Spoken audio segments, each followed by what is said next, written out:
Shoutout kay Caliculista. Ayan, ito na ilaw mo. Ang ganda, sobra. Huwag mo na ibenta to sa iba. Kaya mahal lang bigay mo sa amin. Joke lang. So, ito yung kay boss, yun yung may-ari. Yan yung isa nag-order sa'yo, si bossing. Customer din namin dito yan. So, yan. Nabubudol din namin dito yan. Dalawa na tayo. So, may shoutout pa pala ako. So, shoutout natin si Sir, Berald. For Lucas. Di Matulak. Yun, shoutout kay bossing. Magandang hapon. So, shoutout natin yan si bossing. Okay, baka gusto mo itong ilaw, magsabi ka lang sa amin. At bibentahan namin kayo nito. So, mag-stock din tayo nito, banda-banda dyan. So, hindi pa lang natin napapadala yung dalawang stocks natin dito. So, papagawa natin dito. So, dito sa ilaw na to talaga napakalakas. So, kung nabibitin pa rin kayo, yun, natural, maglagay kayo ng MDL.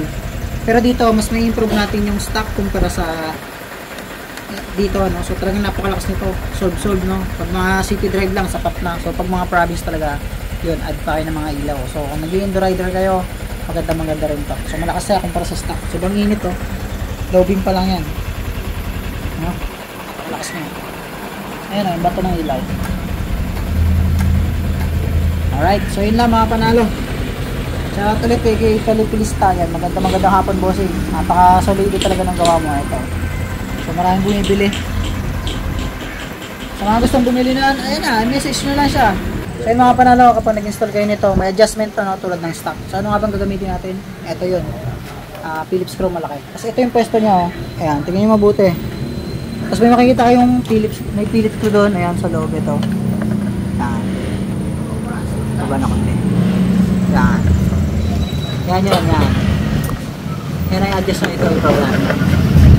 Yan ang adjust na. Okay, so ito yun ha. Yan, ito. Yan yung adjust ng ilaw. Para maitaas nyo at maibaba. So matagal yan pihitin. At makikita nyo naman mag-a-adjust yung ilaw. Ayan. So yung adjust ng high beam at saka low beam yan, diba? So may ilulaw niya yung ilaw, may ibababa nyo, may tataas nyo. Okay? So ito yung adjustan yan.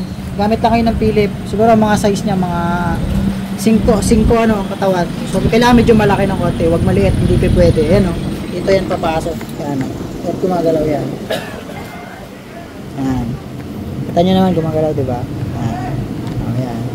So yun yung adjustan ng pagtaas at baba ng ilaw. Okay? Ayan.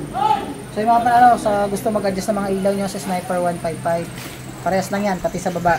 Sa baba naman pala, pwede gamitin nyo ng GIS na open. Kaya box wrench. So dito talaga Philips. Pero pwede rin GIS dito. So hindi nyo madudukot basta-basta ng GIS yan dito. The best is talaga Philips screw. So yun na mga panalo. Sana may nakuha. Peace.